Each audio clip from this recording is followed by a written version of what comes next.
Hi everyone, welcome to my mathematics class, grade 9. Ang topic natin today is about similar triangles. Okay, so here, i-define natin siya. Then, after that, bigay tayo ng mga examples. Then, followed by similarity ratio. Discuss din natin yung postulate, theorems ng triangle similarities.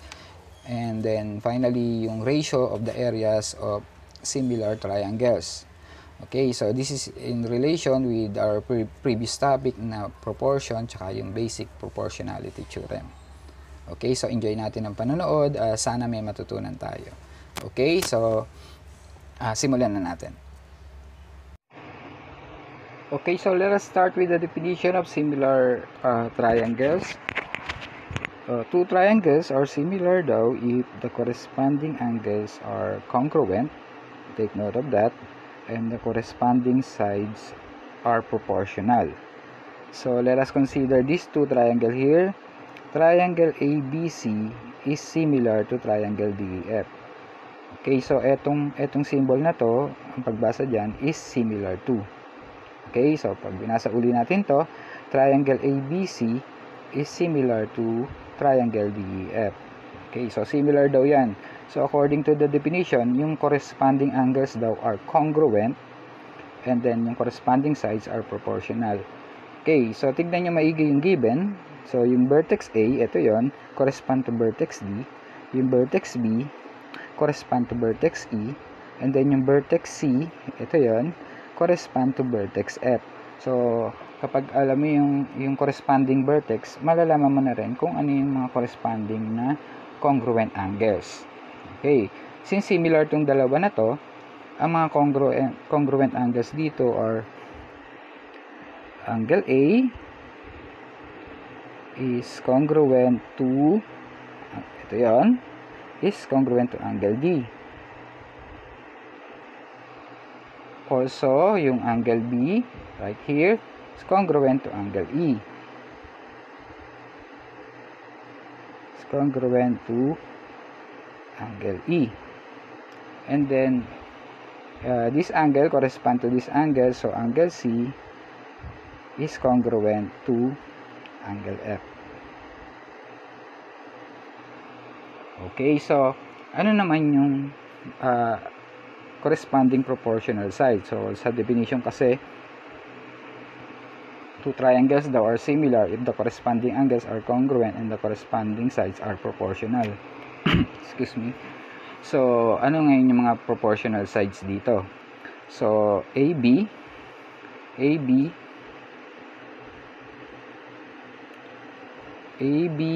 over DE must be equal to BC over EF, corresponding sides, equal din daw siya sa AC over DF. AC over DF. So, consistent ka dapat kapag ang numerator mo, yung smaller triangle, yung tatlo, are lahat ng numerator niyan ay nanggagaling sa smaller triangle. Okay, so etong tatlong proportional sides na yan must be equal to a certain similarity ratio. Ano ba yung similarity ratio? So, ang similarity ratio, yun yung lowest term ng bawat proportional sides. Okay, so, bawat isang proportional sides na yan, na corresponding sides, ay must have an equal similarity ratio. Okay, so, punta tayo sa examples ng similar triangles. Laging tatandaan, kapag ang dalawang triangle ay similar, ang corresponding angles are congruent and then yung mga corresponding sides are proportional. Bali 6 parts lahat yun. Okay, so examples muna tayo. Okay, so example number 1, find the missing side. So given is triangle JKL similar daw yan sa triangle QRS.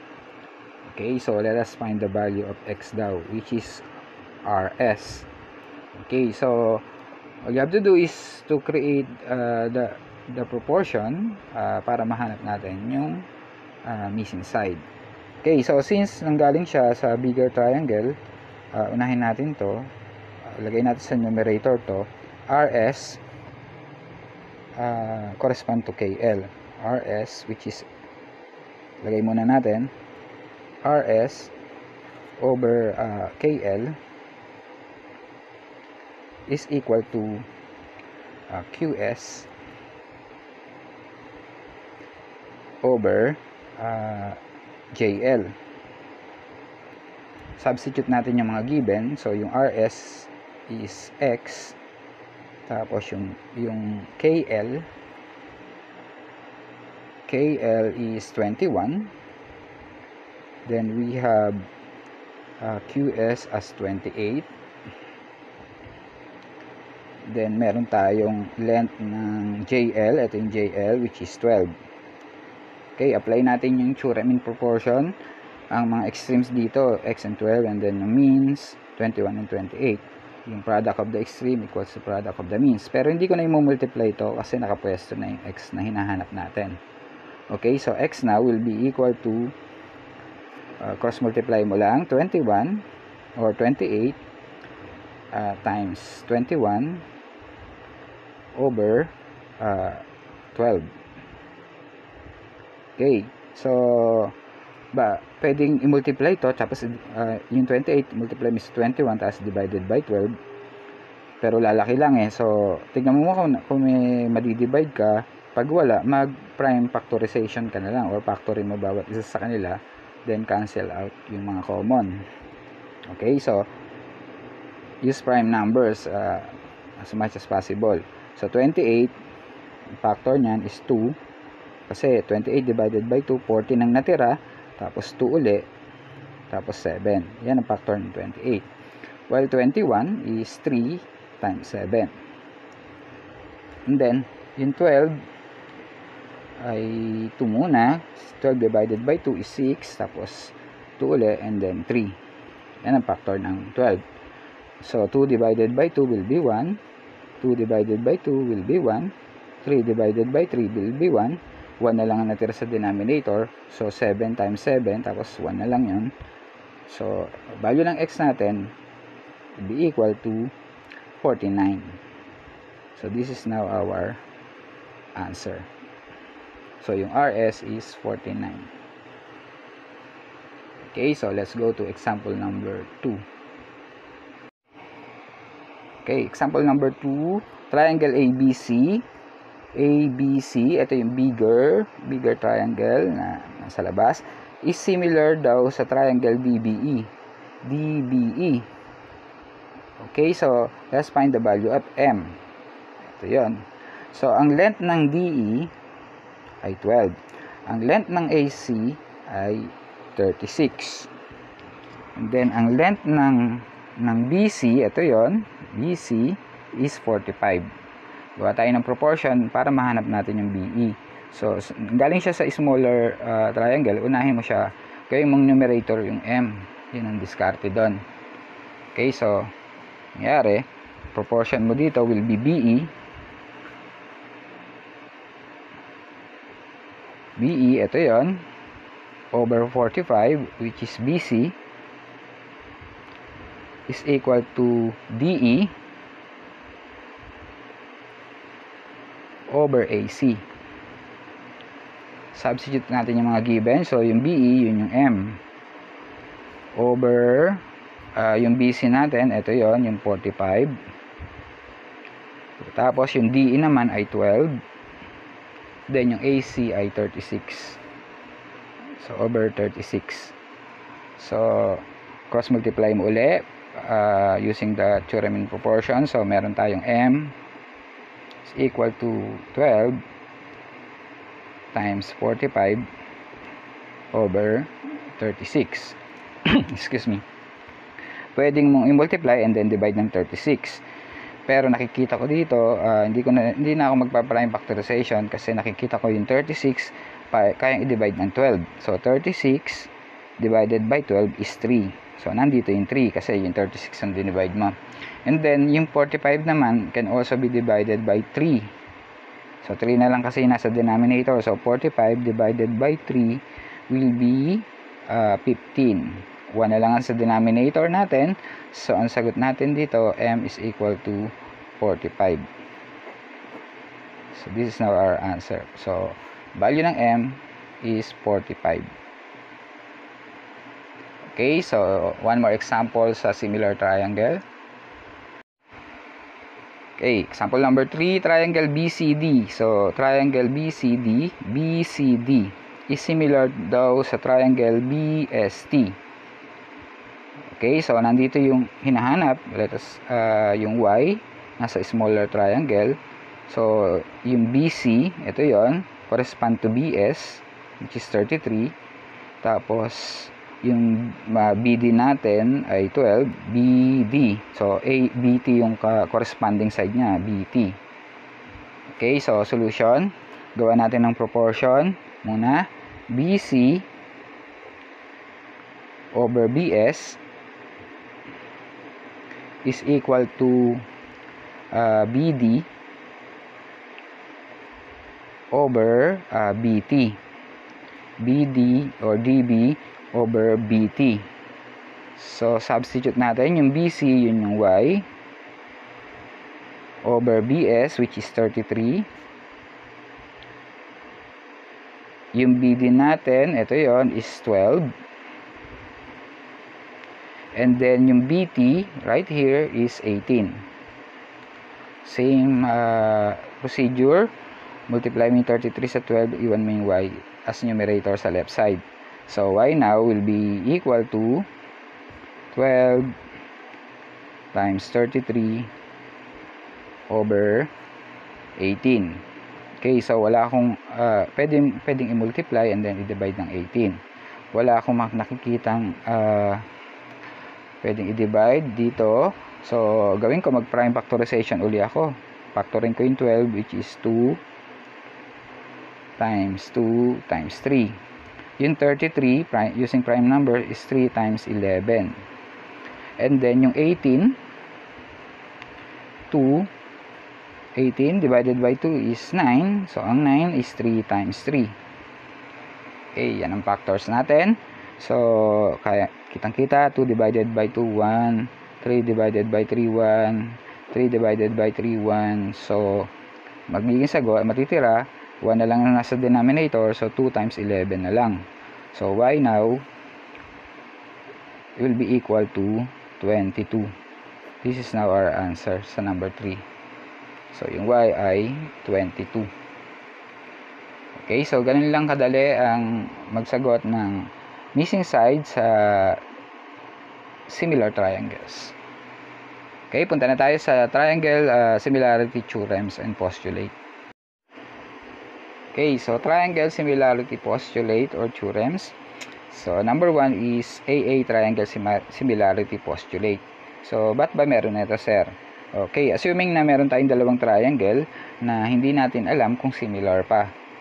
Okay, so meron mga binigay na, di ba 6 parts meron tayo sa neglecting the vertex, meron tayong 6 parts, meron tayong tatlong angles na congruent, tapos yung tatlong corresponding proportional sides. So, kung hindi natin makita yon, pero may nakita tayong dalawang angle na congruent, masasabi na nating similar yung dalawang triangles. So, okay, because of this AA triangle similarity postulate. So, according to this, if two angles daw of one triangle are congruent to the corresponding two angles of another triangle, then we can conclude that the two triangles are similar. So, pag nakakita ka daw ng dalawang angles sa dalawang triangle na congruent, yung mga corresponding angles niya, congruent, hindi mo na kailangan pang makita yung mga corresponding sides, masasabi ko na yung triangle na to ay similar. Okay, so here, example natin, angle A, ayan siya, 60 degrees, is congruent to angle K. Same ang measure nila, di ba? So, pareho silang 60 degrees. And then, angle M, 70 degrees ng measure, ayun siya, is congruent to angle J. So, may dalawang corresponding angles tayo na congruent dito. So, therefore, triangle MAT is similar to triangle JKL. Okay, so, anong magiging reason mo dun? By AA triangle similarity postulate. Okay, sir, ba't dalawang angle lang ang kailangan makita? Di ba meron sa mga previous level nyo, tinuro na sa inyo, yung sum of the interior angles of any triangle is 180 degrees. So, kung 70 ka dito, 60 dun, definitely, ang measure nito is 50 degrees. Yung angle T is 50 degrees. Likewise, yung angle L, ito rin, will also be 50 degrees. Hindi mo na kailangan pang makita yon, because knowing that the sum of the interior angles of any triangle is 180 degrees. So, dalawang angle lang, okay na. Okay, so punta na tayo sa next theorem. Next is the side included angle side triangle similarity theorem, or the SAS triangle similarity theorem. According to this, kapag if two sides of one triangle daw are proportional to the corresponding two sides of another triangle and the corresponding included angles are congruent, then the two triangles are similar. Take note of the A here, ang tawag dyan ay included angles. Okay, ano ba yung included angles? Angle formed by two adjacent side.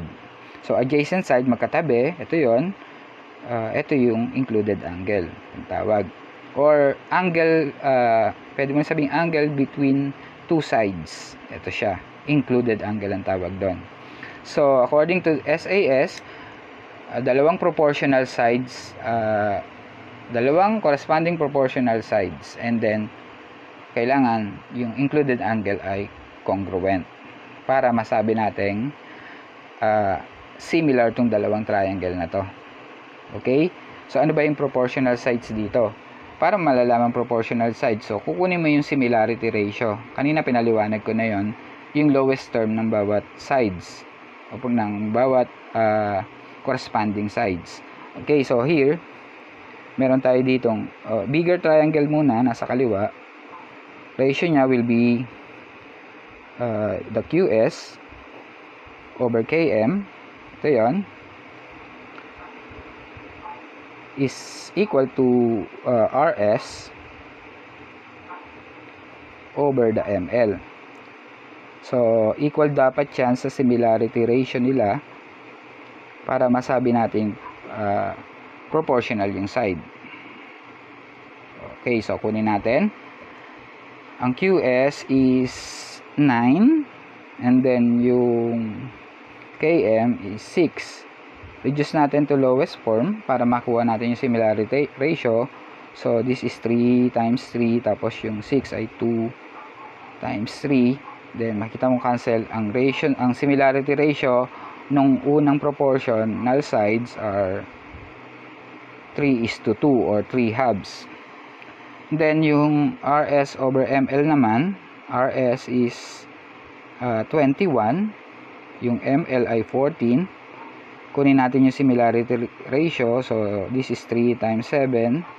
Ito naman ay 2 times 7. So, makikita mo, cancel yung 7. So, 3 halves pa rin ang natira. So, ang similarity ratio nung pangalawang corresponding side ay 3 halves din. Okay, so approve na tayo sa S tsaka S na yan. So, two sides are proportional. And then, tignan mo yung included angle ngayon. So, angle S is congruent to angle M. As you can see, they are both 85 degrees. So, we can now conclude that triangle QRS is similar to triangle KLM by SAS triangle similarity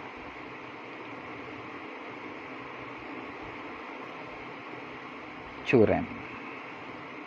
Okay, so that is SAS, side included angle side. Okay, so punta tayo sa last one. Okay, so number 3 is the SSS triangle similarity theorem. Okay, so kung kanina dalawang side yung kinuha natin yung similarity ratio, dito tatlo. So wala nang included angle, so tatlo. So prove natin ngayon na yung triangle ABC ay similar sa triangle DEF. Okay?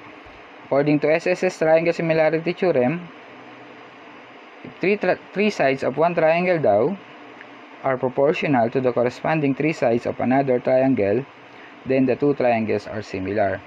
Okay, kunin natin yung mga ito yung may mga length naman yung na-given. So proportional sides mo dito will be AB over DE, equal daw dapat yan sa BC over EF, then equal to AC, ito yon, over DF. So equal sila sa similarity ratio para masabi nating similar yung dalawang triangle na yan. Okay, so yung AB ay 4, kunin natin yung similarity ratio nya 4, tapos yung DE ito siya 12. Pag ni-reduce ko sa lowest term to, kunin natin yung similarity ratio, this is 2 times 2 times 3. Cancel yung dalawang 2, this is 1 na. So ang similarity ratio ng unang corresponding side ay 1/3. Okay, and then yung BC over EF naman, ang BC is 5, tapos yung EF ay 15. Yan, 1/3 din yan. So this is 5, tapos 5 times 3, cancel yun, 1 yun, so 1/3 din.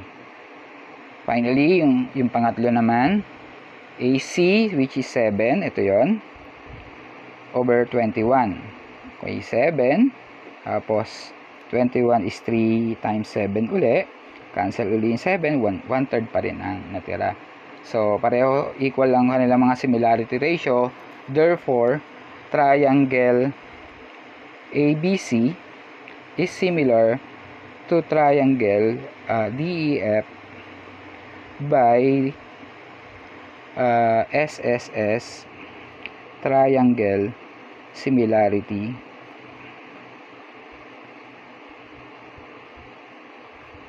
theorem. Okay, so laging tandaan yung AA postulate, AA triangle similarity postulate, SAS, and then yung SSS triangle similarity theorem. Okay, punta na tayo sa ratio of the areas of similar triangle. Okay, so ratio of the areas of two similar triangles. So madali lang to. So paano ba makuha yung ratio ng area ng mga dalawang two similar triangles? Okay, so the ratio of the areas of two similar triangles is equal to the square of the similarity ratio. Okay, so napakadali, kunin mo lang daw yung similarity ratio ng bawat corresponding sides, and then square mo kasi nakalagay square. Okay, so let us have some example. Find the ratio of the area of the bigger triangle. So bigger triangle ang nasa numerator to the smaller triangle. Yung smaller triangle yung nasa denominator. So assuming these two triangles are similar. Okay, ito yan. So bigger, smaller. So 10 is to 5, magiging 10 is to 10 over 5. Tama? 10 over 5, and then yung isa 8 is to 4, or 8 over 4. So pag pinactor ko to, this will be 2 times 5, tapos yung 5 nasa denominator. Yung isa naman is this is the same as 2 times 2 times 2, and then yung 4 ay 2 times 2. Or pwede mo namang i-divide, 8 divided by 4 is 2, pero baka makakalimutan mo yung 1. Okay, so So, 5 divided by 5 is 1. So, 2 na lang matitira. So, 2 over 1. Lagay mo yung 1. Okay, and then here, also, cancel yan. 2 over 1 din. So, ang similarity ratio nila ay 2 over 1. So, square mo lang daw yon yung similarity ratio na yan. So, na-prove natin na similar siya. Square mo lang siya. So, 2 squared, 1 squared is equal to 4 over 1. So, ang ratio ng area ng bigger triangle to the smaller triangle is 4 is to 1. Numerator, denominator. Okay? Paano naman sir kung given to at hinahanap naman yung similarity ratio? Okay, example number 2. The ratio of the areas of two similar triangles is 4 is to 9. So, ito yung given niya, yung sagot kanina. Find the similarity ratio. So, kaya natin nakuha to, itong area na to ay nag-square tayo. So, in reverse, para makuha mo naman yung similarity ratio, you take the square root. So, similarity ratio is equal to the square root of the area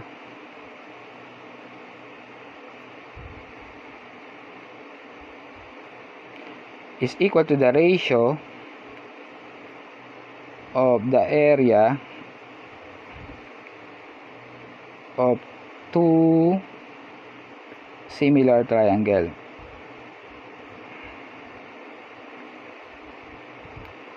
Kunin mo lang daw yung square root niya. Okay? So, given naman siya, which is 4 to 9. So, kunin natin yung square root ng 4 over 9. Applying the product property of square root, we have square root of 4 over square root of 9. Ang similarity ratio natin ngayon will be similarity ratio is equal to 4. Square root ng 4 is 2 and then square root of 9 is 3.